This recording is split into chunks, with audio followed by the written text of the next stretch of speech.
रात्रि क्लास चल रहा था 16/5/1967।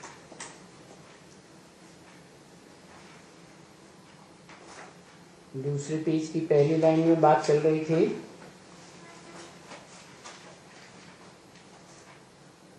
कि बच्चे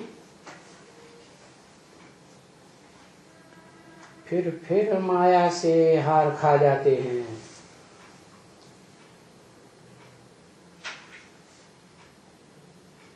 तो बाप आर्डर देते हैं, सुंघाओ उनको संजीवनी बूटी। क्या कल्प कल्प हार खा जाते हैं। तो क्या करो, संजीवनी बूटी सुंघाओ। क्या है संजीवनी बूटी?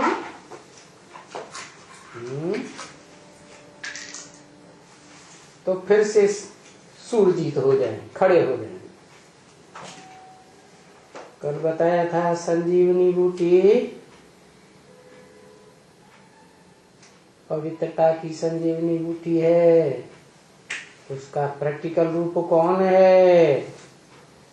पवित्रता का प्रैक्टिकल रूप है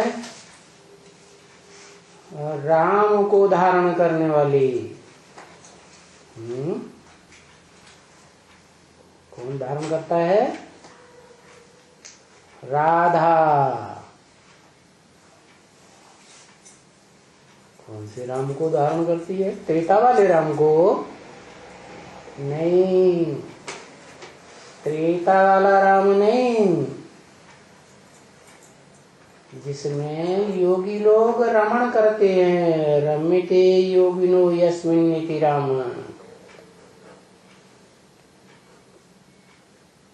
कौन सी योगी लोग रमण करते हैं?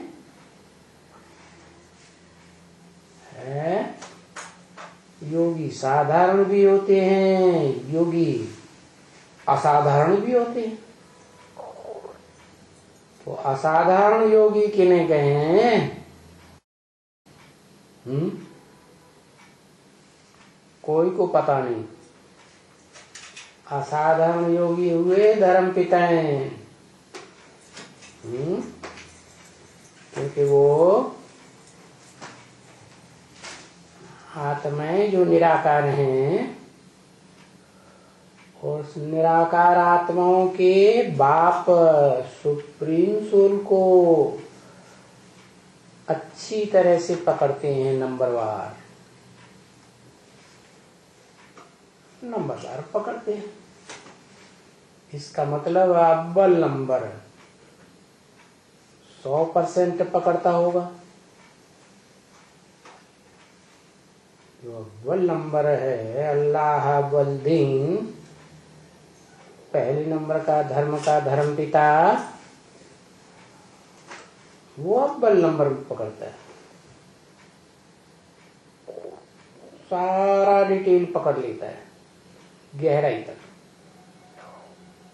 और जो धर्म पिताएं बाद में आते हैं सृष्टि रूपी रंगमंच पर, चाहे उनके आधार मूर्त हों, चाहे उनकी बीज रूप आत्माएं हों, वो कम पहचानते हैं। नंबरवार कह देते हैं, नहीं पूरा पहचानते हैं तो कह देते हैं खुदा निराकार है। क्या करता है? अल्लाह मियाँ ने जमीन बनाई, अल्लाह मियाँ ने आफताब सूर्य बनाया, अल्लाह मियाँ ने चांद बनाया, अल्लाह मियाँ ने समंदर बनाया। पूछा जाता कैसे बनाया? ज्यादा बोलने की जरूरत नहीं है। हमारे धर्म पिता ने जितना कुरान में लिखा है उतनी ही बात काफी है। नाराज हो जाते हैं। अरे ज्ञान की बातों में नाराज होना क्या? तो देखो दूसरा धर्म पिता इस दुनिया में आता है, दो धर्म, दो राज्य, दो भाषाएं, सब बातों में द्वैतवाद फैलाता है, उसका ही ये हाल है, तो बाद में आने वाले धर्म पिताओं का क्या हाल होगा? तो वो तो पूरा परिचय खुदा का कहो, अल्लाह मियाँ का कहो, भगवान का कहो, दे ही नहीं सकते। तो कौन देता है? वो देता है जो इस मनुष्य सृष्टि रूपी रंगमंच का हीरो पार्टधारी, सारी मनुष्य आत्माओं का जो साकारी रूप है,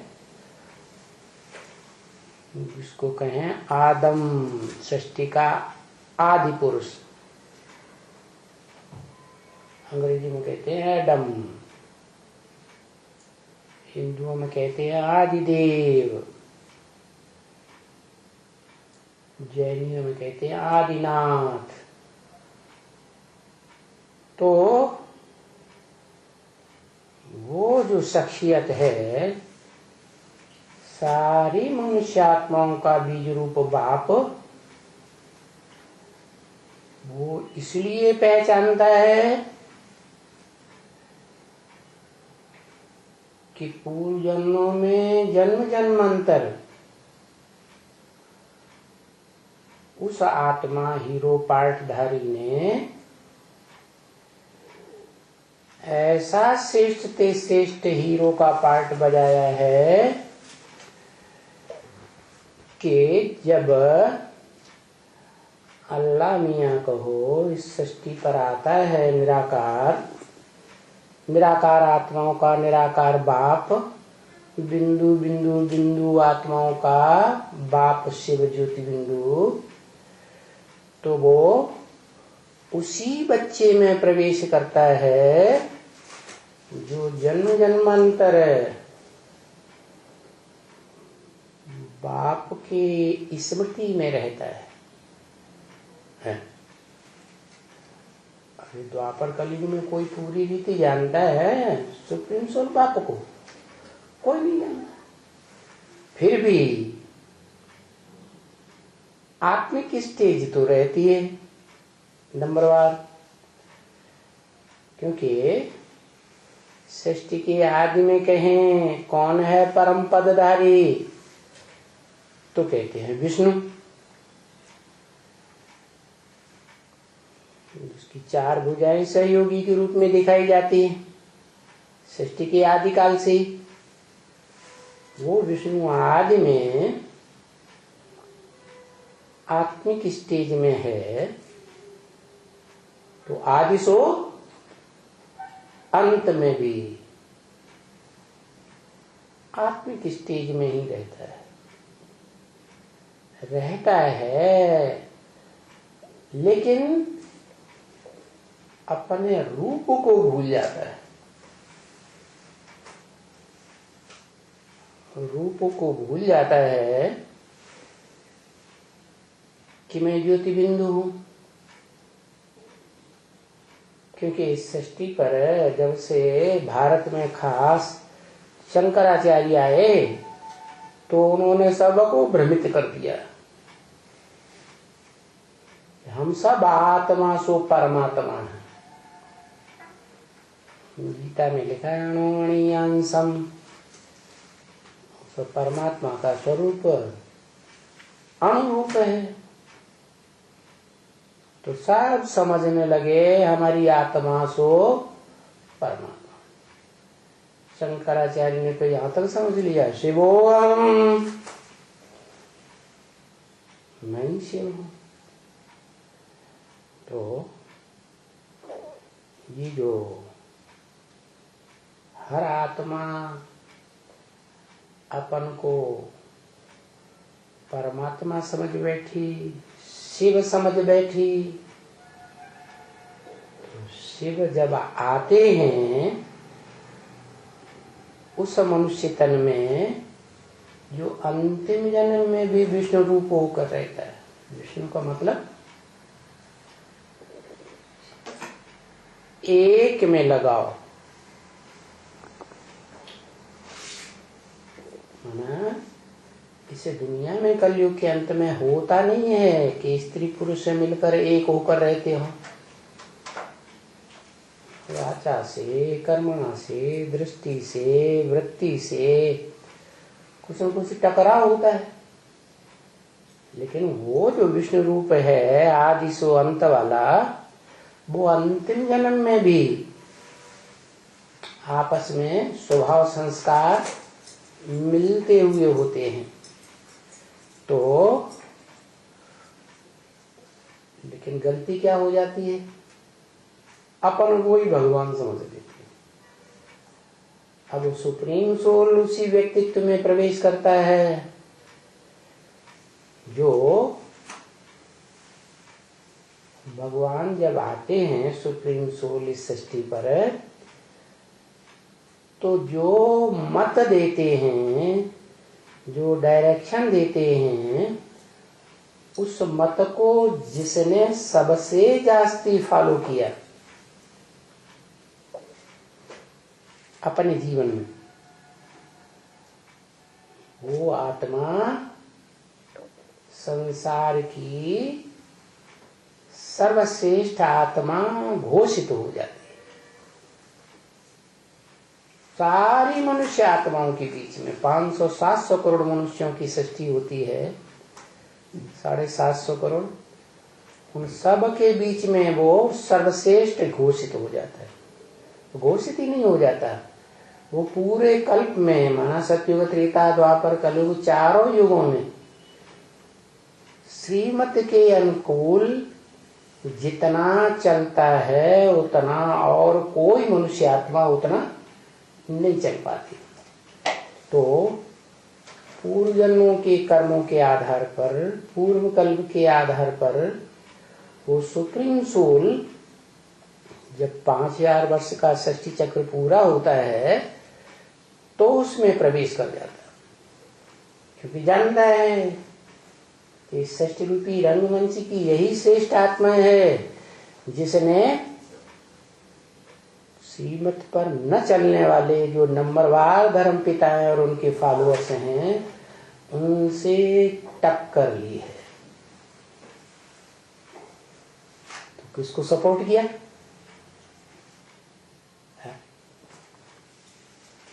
टक्कर ली तो सपोर्ट किसको ली? किसके लिए किया? सुप्रीम सोल के लिए। सुप्रीम सोल की मत पर जो चलने वाले हैं उन सूर्यवंशियों को सपोर्ट करता रहा। बाकी जो नहीं चलने वाले या दूसरे धर्म पिताओं के मत पर चलने वाले और दूसरे धर्म पिताएं अपने चलाते हैं, तो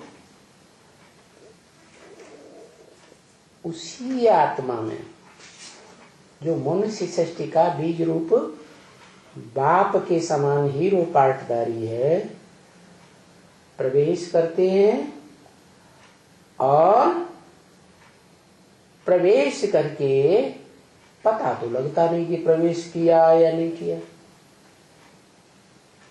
खासियत है शिव सुप्रीम सोल की कि और आत्माएं प्रवेश करती हैं तो पता लग जाता है। नैन चैन चेहरा मोहरा बातचीत बदल जाती है। और शिव जब प्रवेश करते हैं तो कोई को पता ही नहीं लगता कब आया कब चला जाता। तो उस मनुष्य सृष्टि के बीज आदम को भी पता नहीं लगता है, लेकिन वो तो अपने ही भनक में रहता है, शिवोहम क्या। तो बस जो भी संगठन और मंडली में इकट्ठा होता है उनके साथ देह का संग का रंग लगाकर ये समझता है मेरे संग के रंग से सारी दुनिया सुधरेगी।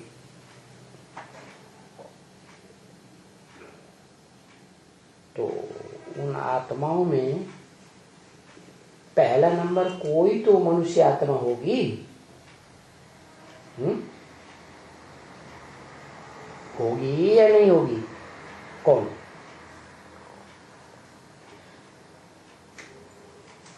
जो ओम मंडली में पहले पहले संग का रंग लेने वाली बनती है।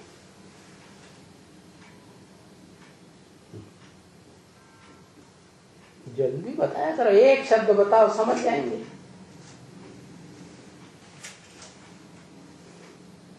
जगदम्बा ऊपर ऊपर जो ढांचा होता है शरीर का, उसका संग लेती है कि उस ढांचे के अंदर जो असली चीज है उसका संग लेती है?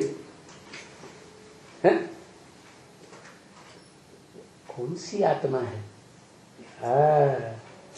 जिसका नाम पड़ता है राधा।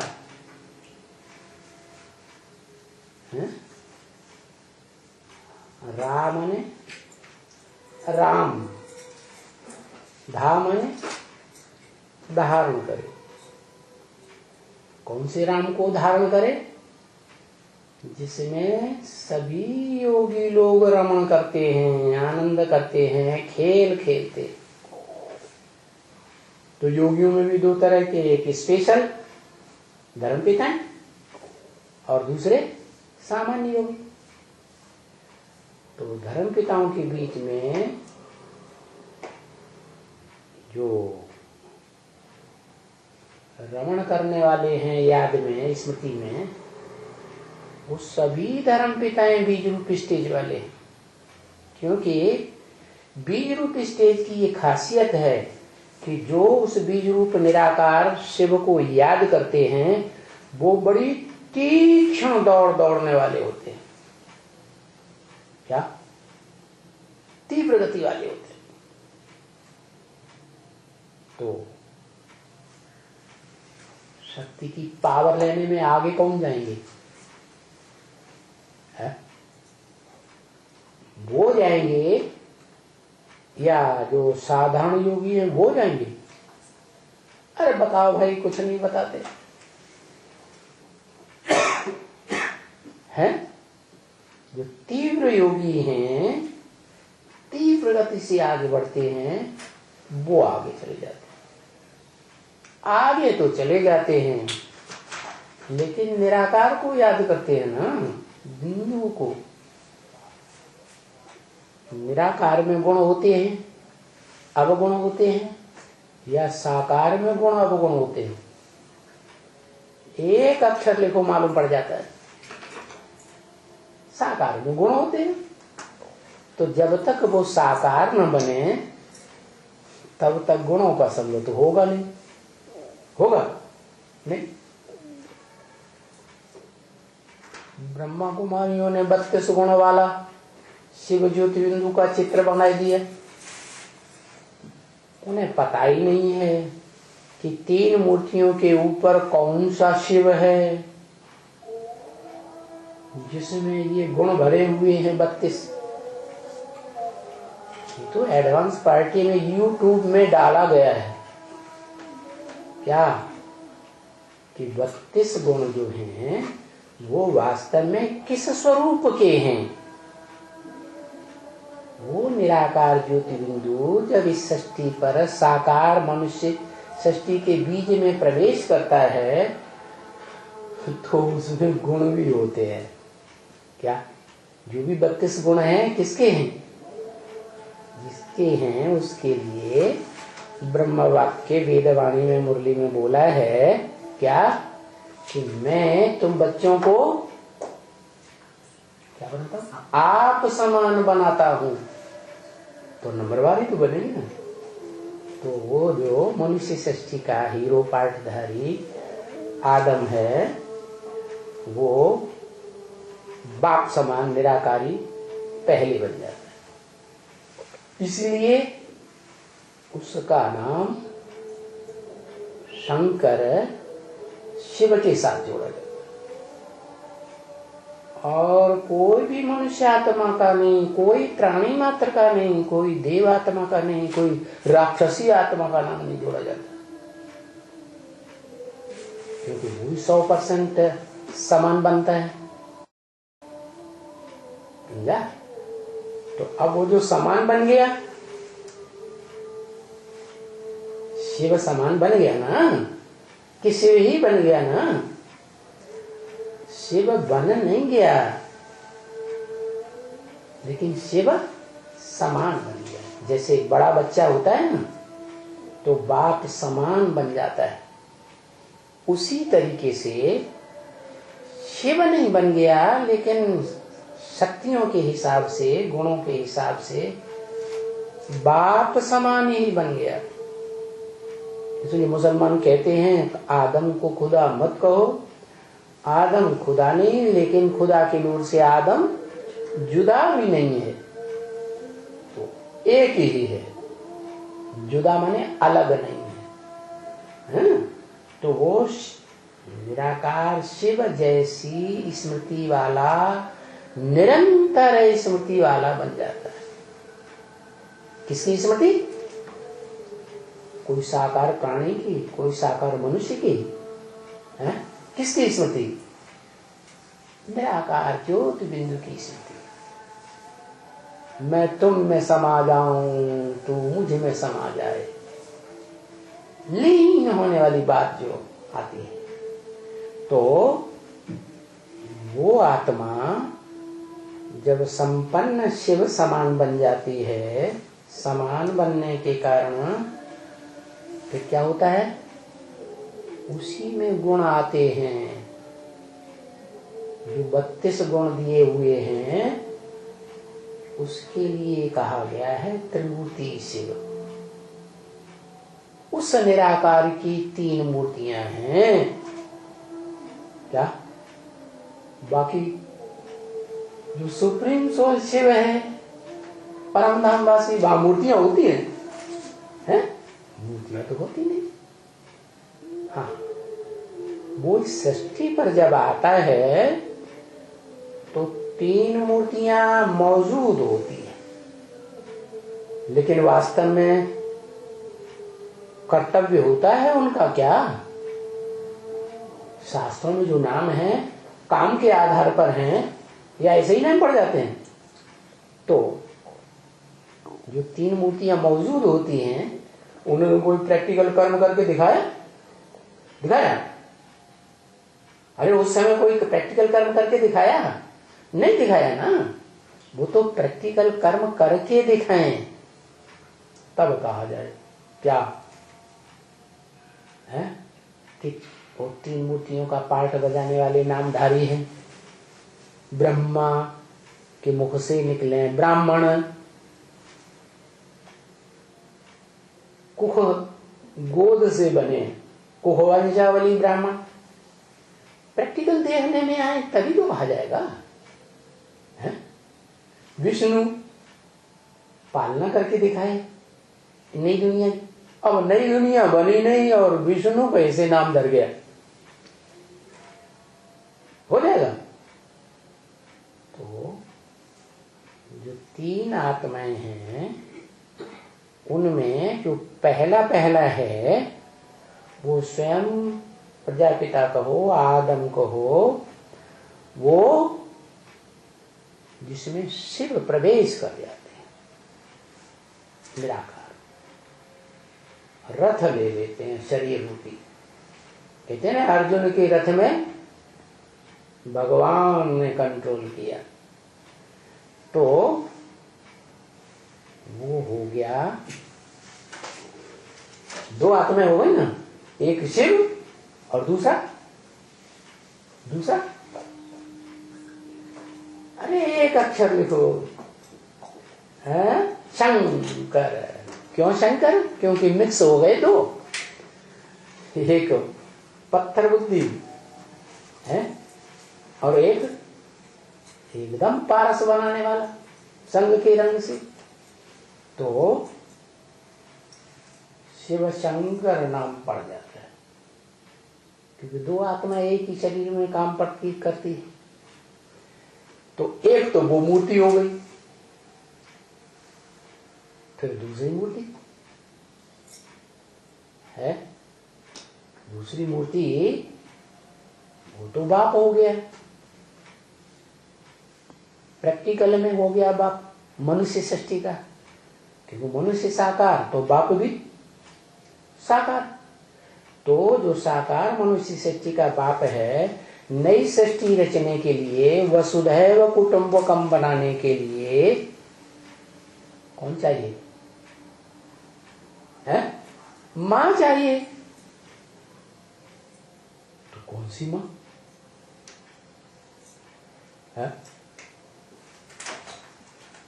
कौन सी मां कहेंगे और कैसे कहेंगे? है? हाँ, जो आत्मा है वो है पुरुष। पुरु माने शरीर रूपी पुर, शा माने शयन करने वाली, आराम से को कहेंगे आत्मा। नहीं तो शरीर के अंदर परेशानी पे अनुभव करती है तो आत्मा रूपी पुरुष बना ही नहीं। जैसे तो शिव प्रवेश कर गया ना, तो पक्का पक्का वो पुरुष है या नहीं है? तो इस सृष्टि पर आते ही उसे मां चाहिए, प्रैक्टिकल में चाहिए। ऐसे तो मां प्रजापिता बन गया क्या? उसमें वो सार रूप में मनुष्य सृष्टि का जो बीज रूप बाप है, साकार है, उसमें सार रूप में मां भी है और मनुष्य सृष्टि का बाप भी है। क्या बाप है? मनुष्य आत्माओं का बाप है ना? लेकिन पत्थर बुद्धि हो गया। क्या हो गया? पत्थर बुद्धि हो गया। कैसे? कैसे पत्थर बुद्धि हो जाता है? बाप है ना, 500-700 करोड़ का बाप है ना, तो बाप सब बच्चों के संसर्ग संपर्क संबंध में आता है या नहीं आता है? आता है। तो बच्चों का संग का रंग लगेगा या नहीं लगेगा? है? रंग लगता रहता है। और वो ऊपर से आत्माएं दूसरी जो आत्माएं उतरती हैं आत्मलोक से, वो सात्विक आत्माएं तो उतरती हैं, परंतु जिस जैसे साकार मनुष्यों में प्रवेश करती हैं, जो वही कमजोर आत्माएं हैं जो स्वर्ग में कहो, सतयुग त्रेता रामकृष्ण की दुनिया में कहो, कम कलाओं वाली बनती है, कम जन्म लेने वाली बनती है। वो ही जन्म लेते लेते नीचे उतरती हैं। द्वैतवादी द्वापर युग में तो क्या होता है? भारतवासी तो है ही स्वर्ग में, भारत स्वर्ग है, भारत नरक है। तो स्वर्ग में थी, नरक में भी आई, तो पक्की भारतवासी तो हुई ना। कहाँ की वासी? भारतवासी। तो वो भारतवासियों की एक शिफ्ट बताई, कमजोरी कहो, कुछ भी कहो, विशेषता कहो, क्या? हाँ, सुनी सुनाई बातों पर प्रभावित हो जाती है। माता है ना, भारत माता का नाम लिया जाता है कि भारत पिता कहा जाता है? भारत माता कहा जाता है। क्यों कहा जाता है? माता का नाम आगे क्यों? क्योंकि वो ही माता है। क्या? जो इस सृष्टि पर प्रैक्टिकल में संजीवनी बूटी का काम करती है। क्या? संग माने संपूर्ण, जीवनी माने जीवन, संपूर्ण जीवन माने 16 कला संपूर्ण जीवन या कलातीत जीवन, अतीन्द्रिय सुख पाने वाला जीवन। तो ऊपर से शिव सुप्रीम सोल आया, साकार मनुष्य में प्रवेश किया और उस पुरुष को और जिसमें प्रवेश किया वो भी पुरुष की स्त्री चोला है, पुरुष चोला। तो दोनों ही पुरुष। तो पुरुष को क्या चाहिए है? दो पुरुष हैं तो क्या चाहिए है? दो पुरुष एक माता चाहिए, माताएं भी दो चाहिए। निराकार को निराकारी स्टेज वाली आत्म भाव वाली माता चाहिए। क्या कैसी माता चाहिए? आत्म भाव वाली। जैसे आत्मा अविनाशी है ऐसे आत्म भाव वाली स्त्री चाहिए। तो जिस माता को प्रैक्टिकल में चुनता है, माता माने स्त्री चोला, वो पहली माता कोई दूसरी नहीं होती है। जिस मनुष्य में प्रवेश किया आदम में, उसकी ही परा प्रकृति। क्या पुरुष को प्रकृति चाहिए। प्र माने प्रकृष्ट, कृति माने रचना। तो अकेली आत्म भाव से काम नहीं चलेगा। आत्मा अकेली कुछ काम करेगी फुदक फुदक के? नहीं करेगी। तो गीता में लिखा है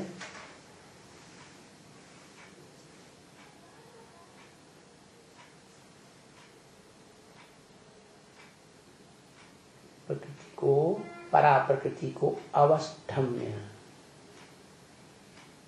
क्या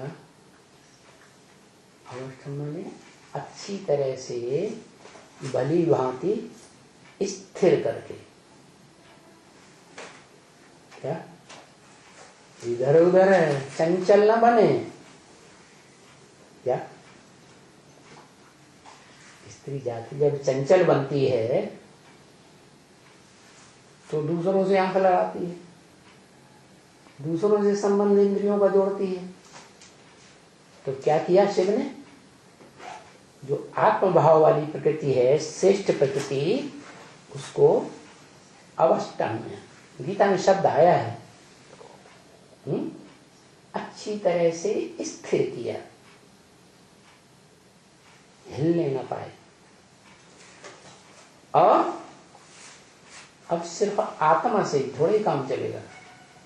चलो आत्मिक रूप वाली जो परा प्रकृति है वो तो स्थिर है सृष्टि के आदि से ही। उसका नाम ही है सती, सत्य को धारण करने वाली। क्या सत्य माने? प्योर सार, जिसमें कुछ भी मिक्स न हो। तो सार को धारण करती है, उसको सती कहा जाता है। माने दूसरे पुरुष का संग नहीं करती। तो क्या होता है? सती कही जाती है। और वही सती फिर अगले जन्म में पार्वती कही जाती है, पार लगाने वाली। शिव का बड़ा बच्चा शंकर है, उसको कौन पार लगाएगा? लेकिन पुरुष है कि स्त्री है? शंकर पुरुष है ना। और पुरुष तो जब द्वापर कलयुग आता है, नीचे युग आते हैं द्वैतवादी, तो सब दुर्योधन दुशासन बन जाते हैं। तो कामांध बन जाते हैं, क्रोधांध बन जाते हैं, लोभांध बन जाते हैं, बनते हैं ना। तो उनको कहें कि जब ऐसे विकारों से ग्रसित हो जाते हैं पुरुष लोग खास, तो उनको कहा जाता है दुर्योधन दुशासन। वो फिर दौड़ नहीं लगा सकते। आत्मा की जो दौड़ है आत्मलोक की तरफ जाने की, आत्म की स्थिति में टिकने की, उसमें स्थिर ही नहीं हो पाते। हाँ, जो कन्याएं माताएं हैं वो पवित्रता को चाहे तो जीवन में धारण करें, हैं? एक पुरुष एक लिंग स्वामी को स्मृति में, वाचा में, दृष्टि में रखें तो जो इस तरह की अव्वल नंबर माता है वो हो गई परा प्रकृति। लेकिन वो आत्मिक रूप है, शरीर भी तो चाहिए, देह भान वाली भी तो चाहिए। तो दूसरी प्रकृति है अपरा प्रकृति।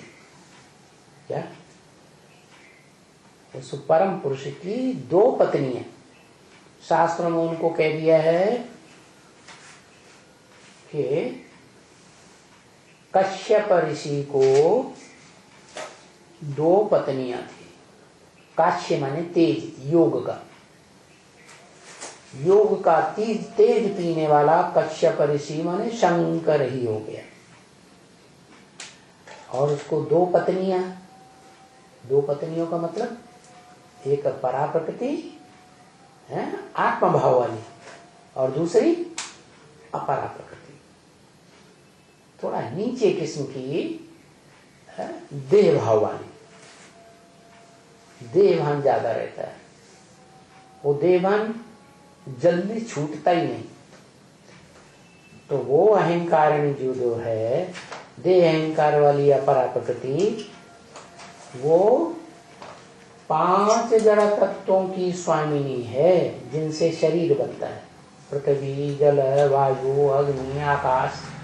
इस संसार में, इस सृष्टि में, साकार सृष्टि में 5 जड़ तत्वों का संघात है? इससे शरीर तैयार होता है, इससे देहभान तैयार होता है। तो ये दोनों माताएं फिर क्या करती हैं? संतान पैदा करती है। आत्मिक स्थिति वाली परा प्रकृति से, जिसे कहते हैं अदिति। आ माने नहीं, दिति माने खंडित, जो अखंड ब्रह्मचारिणी रहती है पार्वती। वो अखंड ब्रह्मचारिणी वो ही संजीवनी बूटी है। क्या? किसके लिए? दुनिया वालों के लिए बाद में, पहले अपने पति के लिए। क्या? पति पुरुष है, स्त्री है? पति। इस सृष्टि में अंतिम जन्म तक भी, कलयुग के अंत में पुरुष ही बन के रहता है ना।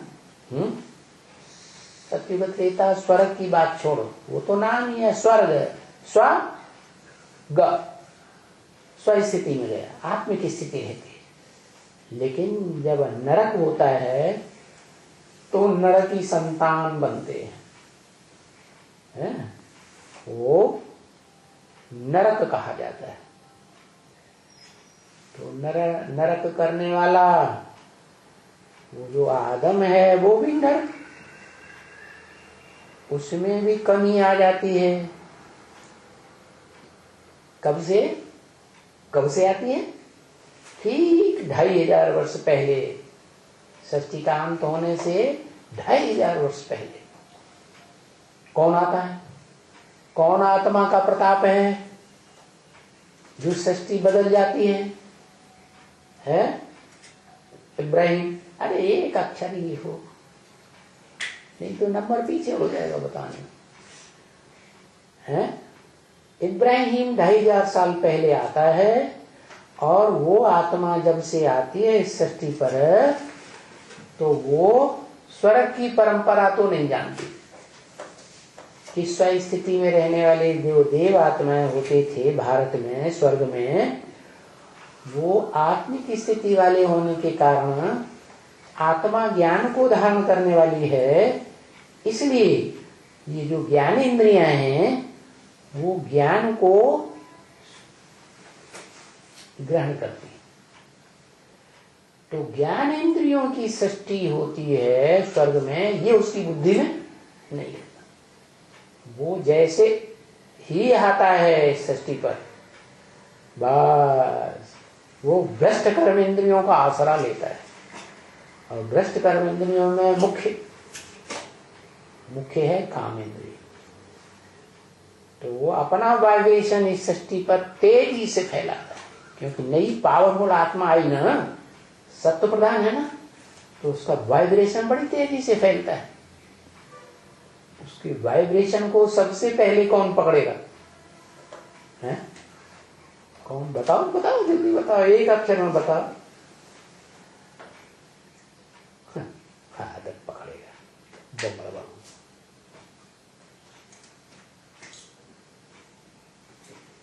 जगदम्बा, ये रही ना बात। सृष्टि की आदि में भी देवभान का वाइब्रेशन पकड़ने वाली कौन सी आत्मा थी? है आदि से अंत तक कौन सी थी? जगदम्ब है।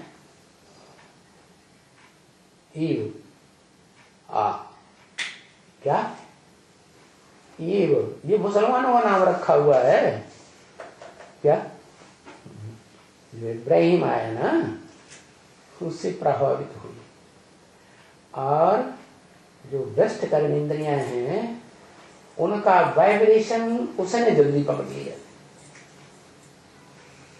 अपरा प्रकृति ने, नीच प्रकृति जो देह को विशेष महत्व देती है, दैहिक बाप को पहचानती है, और आत्मिक स्थिति वाला बाप जो उस देहधारी में प्रवेश करके कार्य करता है, उसको नहीं पहचानती। तो सृष्टि के उतरती काल में भी, द्वापर में, वो आत्मा देह का जो भ्रष्ट अंग का है, वो कर्म को कैच कर लेती है, और कैच करके अपने पति को बरगलाती है, आगम को, कि ऐसा करो जो बताया कल, गंदुम फल खाओ, बॉडी के बीच का फल खाओ। अब वो तो पुरुष है या स्त्री है? आदम, द्वापर की आदि में है पुरुष। तो वहां से उसमें भी परिवर्तन होता है।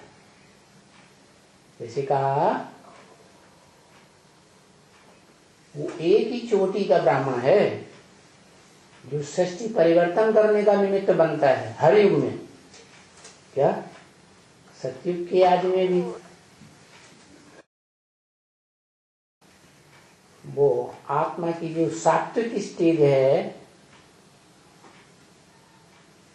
आत्म स्थिति, पक्का वाइब्रेशन पकड़ने वाली, जिसके आधार पर इंद्रियों से परे का सुख क्रिएट होता है, अति इंद्रिय सुख।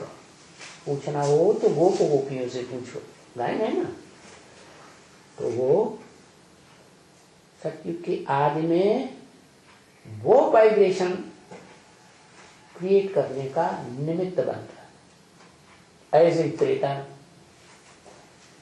में जो श्रेष्ठ इंद्रियां हैं ना, क्या क्या? आंख सबसे ऊंची, फिर काम 2 नंबर में, फिर नाक घ्राण इंद्रिय 3 नंबर में, फिर स्वाद जिह्वा 4 नंबर में, फिर चुम्बन लेते हैं ना, तो जो या ये जो स्पर्श का सुख होता है, वो स्पर्श इंद्रिय बड़ा खुश हो रहा है, इसको तो खुशी का पारावार चढ़ गया। तो ये हुआ 5 ज्ञानेंद्रिय। वो 5 ज्ञानेंद्रियों तक सुख लेने का जो वाइब्रेशन रहता है, तब तक है स्वर्ग में सतयुग की रचना, पैदाइश। फिर क्या होता है? त्रेता युग जब शुरू होता है, तो ये जो 5 ज्ञानेंद्रियां हैं, इनका सुख थोड़ा कम हो जाता है, 2 कला। तो बस बाहुपाश में उतर आते हैं। क्या किसी को ज्यादा प्यार होता है ना तो दोनों बाहों में जकड़ लेते हैं, छाती से जकड़ लेते हैं। तो देह भान जो है ज्ञान इंद्रियों से उतर करके कहाँ आ गया, बाहुपाश तक आ गया। तो वो त्रेता युग की संतान चलती है। क्या कंधों से लेकर के और कमर तक।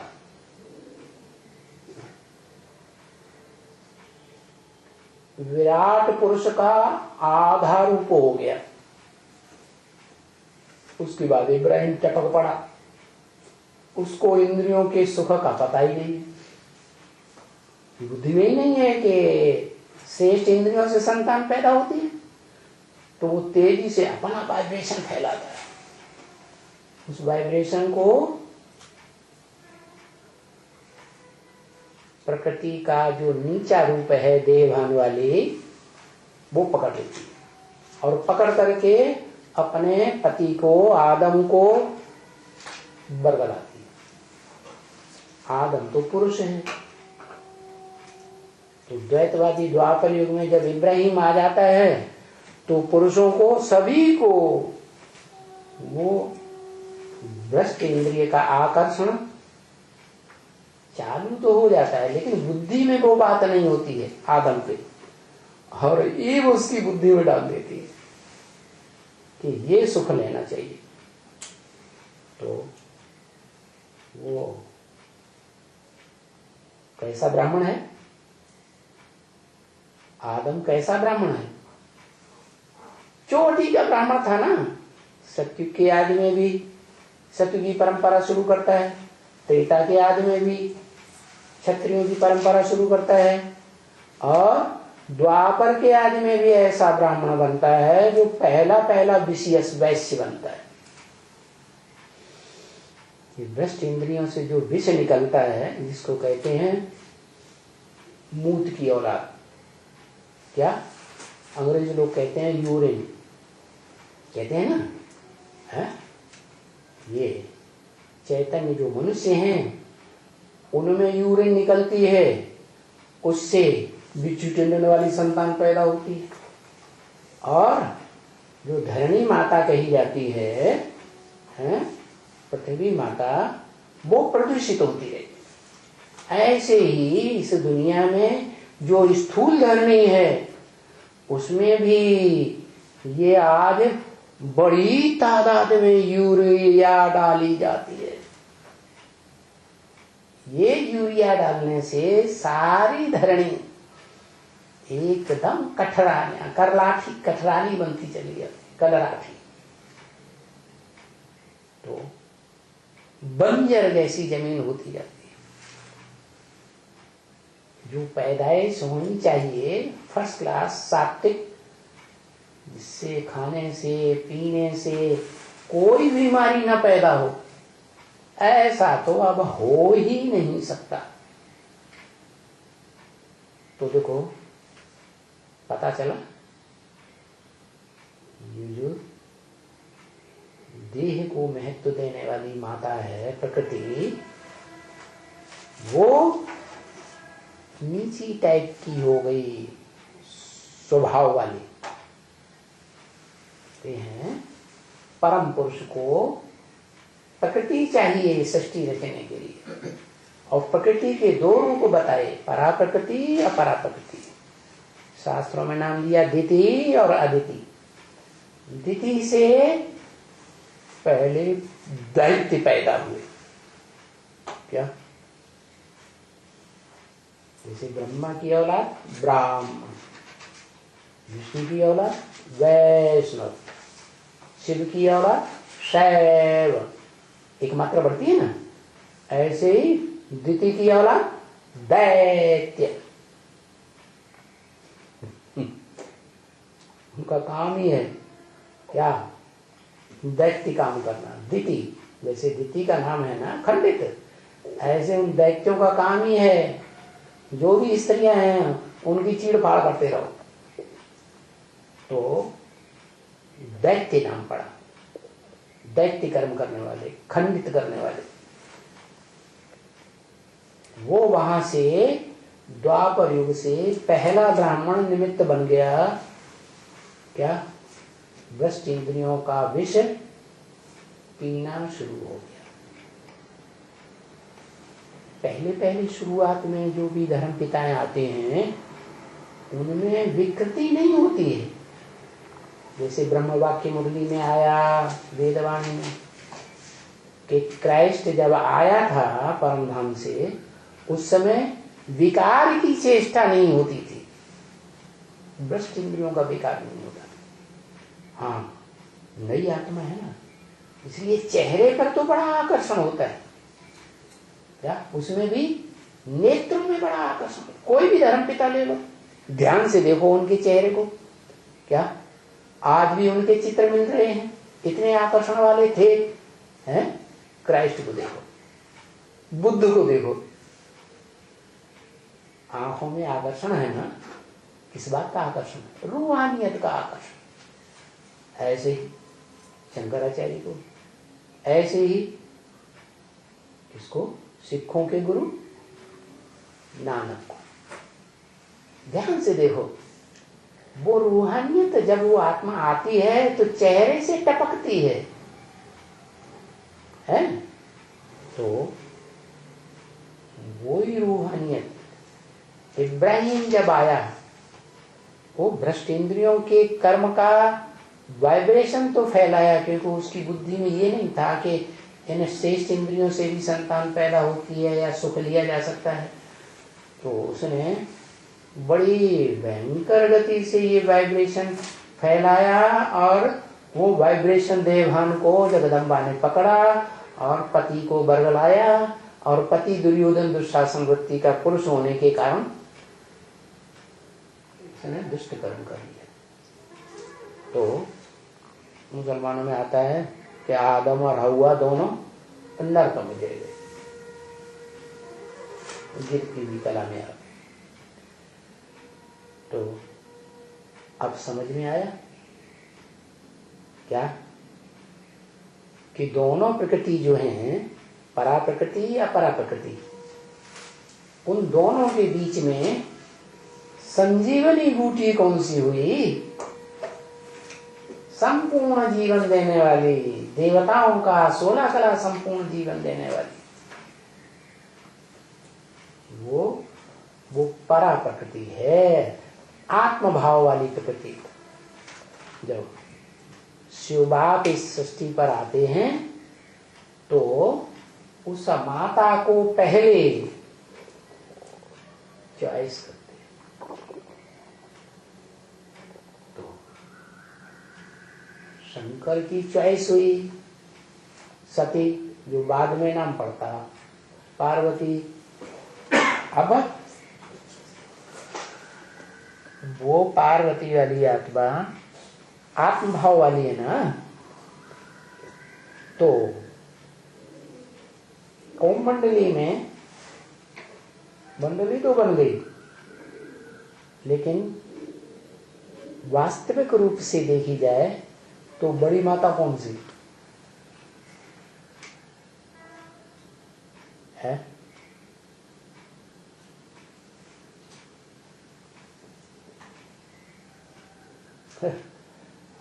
परा प्रकृति बड़ी माता कैसे हो गई? बच्चा तो तब पैदा होगा जब आत्मा और देह दोनों का मेल हो। अरे वो तो है, ये नहीं तो ये नहीं तो ये, लिख के देने में कितनी देर लगती। तो आत्मा को प्रेफरेंस देंगे, आत्मभाव को प्रेफरेंस देंगे, या विनाशी देह को प्रेफरेंस देंगे? जो पति है किसको प्रेफरेंस देगा? आत्मभाव को प्रेफरेंस देगा ना। तो वो परा प्रकृति के द्वारा, परा प्रकृति के संयोग से जो संतानें पैदा होती हैं, वो किस तरह की संतानें पैदा होती हैं? पहले पहले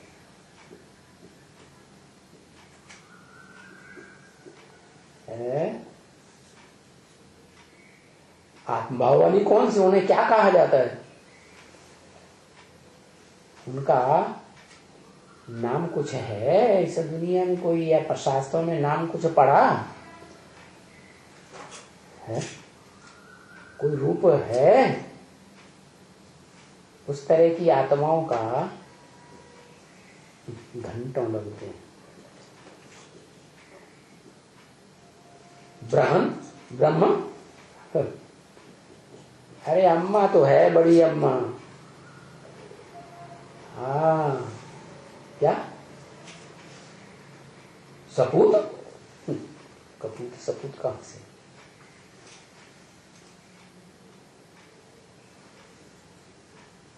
क्या हुआ?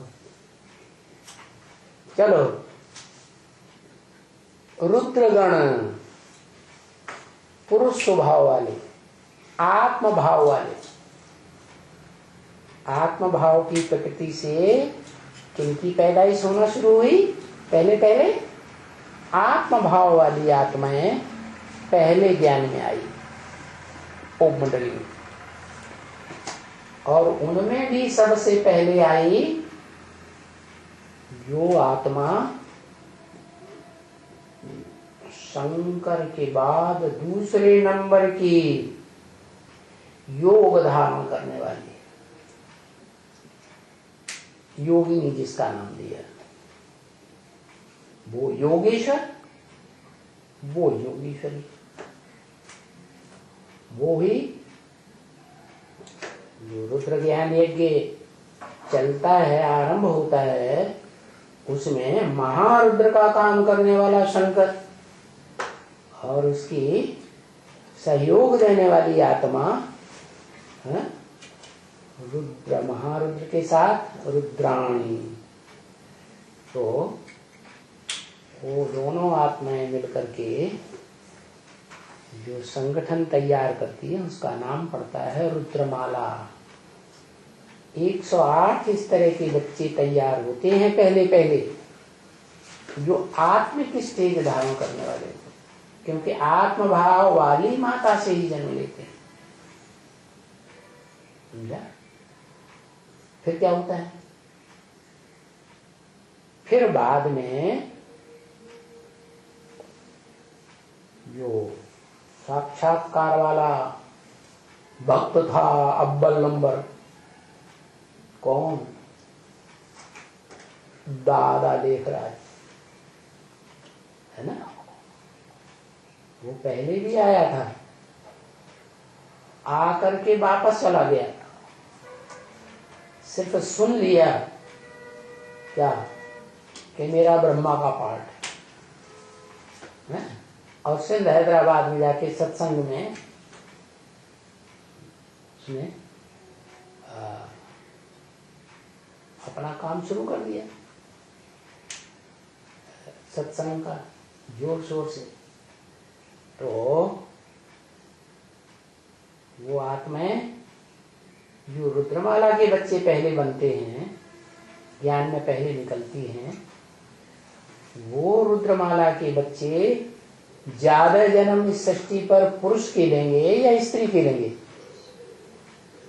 पुरुष के ज्यादा जन्म होते हैं, इसलिए वो भी दुर्योधन दुशासन की लिस्ट में आ जाते हैं। और जो माता है ना, वो माता आत्मभाव वाली है, जिससे संजीवनी बूटी तैयार होती है, प्रैक्टिकल में पवित्र जीवन जीने वाली ब्राह्मणी बनती है। लेकिन उसके जन्म इस सृष्टि पर स्त्री रूप के ज्यादा होंगे कि पुरुष रूप के ज्यादा होंगे? पुरुष रूप के ज्यादा होंगे। है वो माता जो परा प्रकृति बनती है, जिससे आत्म स्थिति वाले बच्चे पैदा होते हैं। पहला पहला बच्ची पैदा हुई कौन सी? योगिनी हुई ना। तो योगिनी तो पुरुष प्रकृति वाली है ना, रुद्रमाला का मौका हुआ ना, इसलिए वो तो पुरुष जन्म ज्यादा लेती है, और सारे ही मण के पुरुष जन्म ज्यादा लेते हैं। लेकिन माँ कैसी है? आत्मभाव वाली तो है, लेकिन फॉलो किसको करती है? 100% किसको फॉलो करती है? शंकर को फॉलो करती है ना, पुरुष शरीर को फॉलो करती है ना। इसलिए वो स्वयं चोले के हिसाब से कैसी है? चोले के हिसाब से सहयोगिनी है अव्वल नंबर की, या अपनी चलाने वाली है? पक्की सहयोगी। जैसे ब्रह्मा बाबा के जीवन में पक्की सहयोगिनी कौन बनी थी? ओम राधे। ऐसे ही पक्की सहयोगिनी, तो वो पक्की सहयोगिनी का नाम संजीवनी बूटी है।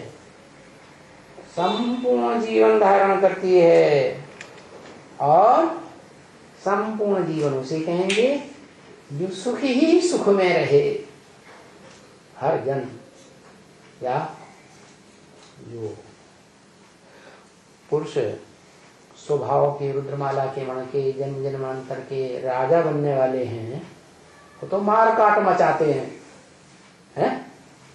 तो हिंसक दुनिया में उनको युद्ध करना पड़ता है, तो देह का सुख ले पाते हैं? नहीं। देह का सुख लेने में, आत्मा का भी सुख लेने में सबसे आगे कौन गई है? रानी तो दुनिया में बहुत होती है, महारानी है शंकर। लो शंकर का कहाँ देह का सुख, आत्मा का सुख, और जो विष पीने वाला है देह से।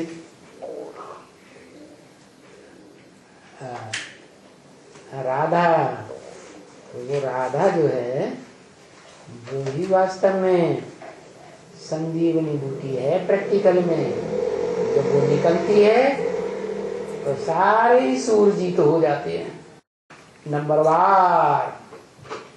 रुद्रमाला के मण के भी सूरजीत बनते हैं। आधार मूर्त जड़ों के रूप में काम करने वाली आत्माएं भी सूरजीत बनती हैं, और यहाँ तक के सारे धर्म पिताएं और सारे धर्म पिताओं के फॉलोअर्स भी सूरजीत बन जाते हैं। क्या सब पुरुषार्थ में खड़े हो जाते हैं? क्या पुरुष अर्थ, आत्मा के अर्थ, आत्मा के कल्याण के अर्थ क्या करने में लग जाते हैं?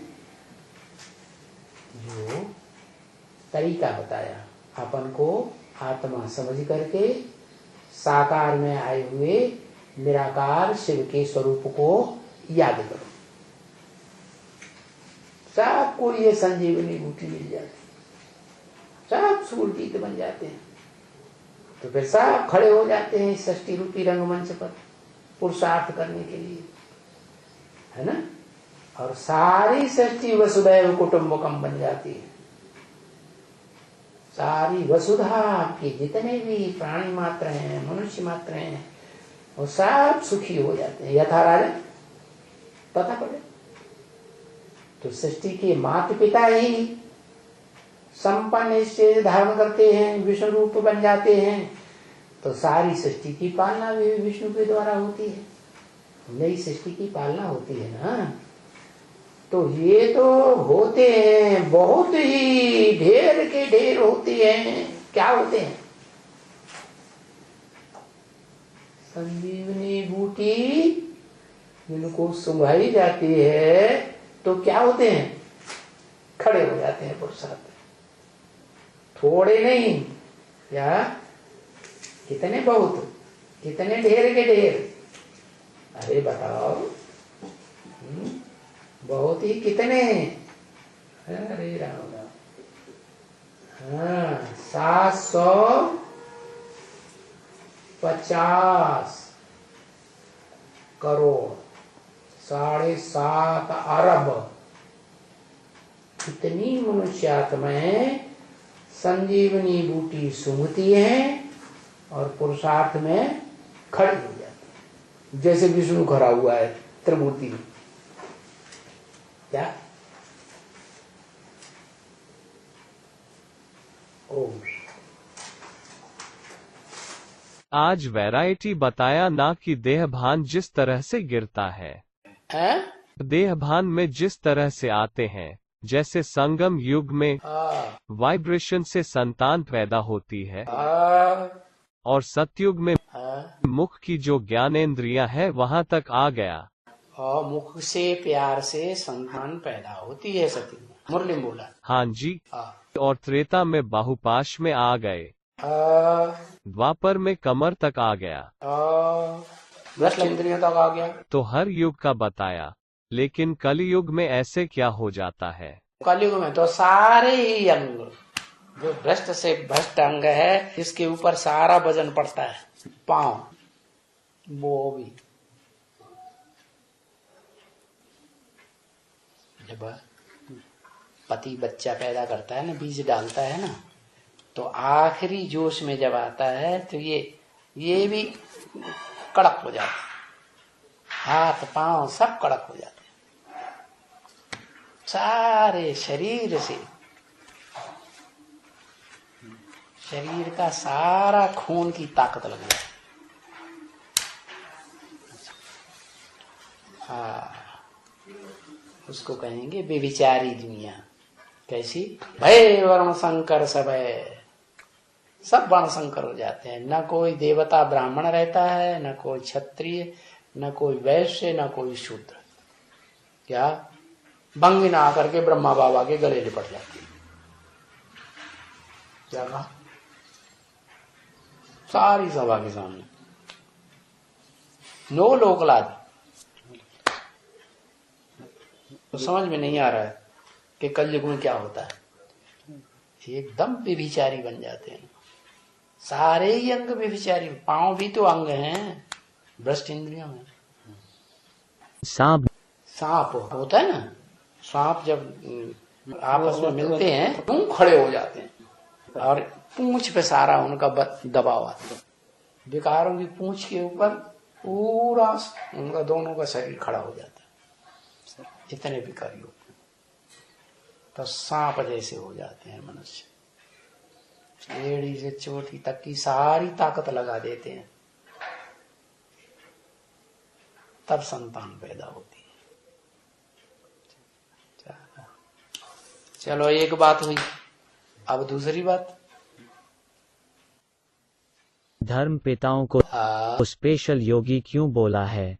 जो जितना बड़ा योगी होगा वो फिर वशीकरण मंत्र वाला होगा कि नहीं होगा? अच्छा, उतने सारे हुजूम को वो अपने में बस में नहीं करता है, कन्वर्ट कर लेता है। नहीं करता है। जैसे इस्लाम धर्म का और क्रिश्चियन धर्म का इतना बड़ा हुजूम है। तो मतलब मोहम्मद, इब्राहिम और क्राइस्ट का तो योग बल से उन्होंने हुजूम माना दुनिया के बड़े हिस्से को वशीकरण मंत्र से वश में कर लिया ना। फिर एक और बात है, गंदुम फल की कहानी बताते हुए बताया ना, इव अपने पति को बरगलाती है, लेकिन क्या? लेकिन इव के साथ प्रवृत्ति कहाँ रहती है? प्रवृत्ति रहती है राधा के साथ। इव तो टपक पड़ती है ना। टपक पड़ती है। कलाएं कितनी रह जाती हैं?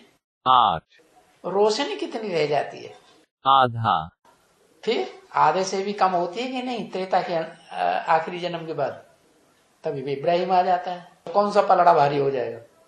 भ्रष्ट इंद्रियों का कि श्रेष्ठ इंद्रियों का? भ्रष्ट इंद्रियों का। तो हो गया। पत्नी तो वास्तव में राधा होनी चाहिए ना। पत्नी राधा कैसे होनी चाहिए? श्रेष्ठ इंद्रियों का आकर्षण रह गया, अब भ्रष्ट इंद्रियों में आ गया। फिर अच्छा, इसलिए जब ऊपर से आत्मा ही निमित्त मात्र ऐसी आ गई इस संसार में। जैसे कहते हैं ना, बच्चा घर में आया तो ऐसा बच्चा घर में आया, सारे घर की काया पलट हो गई, धन ही धन आने लगा। तो निमित्त कौन बना? वो बच्चा।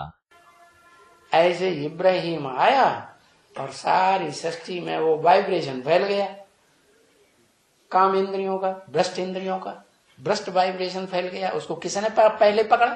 ईव ने पकड़ा, देवान वाली ने। लेकिन वास्तव में माया पहले पकड़ के ईव को बरगलाती है ना। अगर और गहराई से देखा जाए तो ईव पकड़ाती, ईव माया पकड़ती है, ईव को कंट्रोल कर लेती है। माया तो बच्ची है, बेटी है ना। मतलब पहले माया पकड़ती है और फिर अपनी माँ को बरगलाती है। जानती है इसके हाथ में सारी पावर है, इसकी पावर से आधा विनाश हो गया ये जब हिलती है तो। माया बेटी मतलब उधर रियल में बेटी होती है या कोई और संबंध में रहती है? ओहो, वो दादी अम्मा है कि नहीं? कौन? जगदम्बा। जगदम्बा, तो वहां भी दादी अम्मा बन जाती है। ठीक है। और यही 2-3 पॉइंट्स नोट किए थे जो क्लियर करने थे। बस इतने में हवा निकल जाती है। अरे इतना प्रश्न आना चाहिए कि आने वाले लोग जो है प्रश्न करना ही भूल जाए।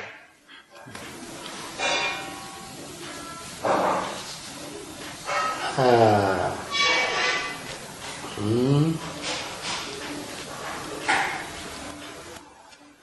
तभी भी तो कहेंगे चार्वाक सिद्धांत। क्या?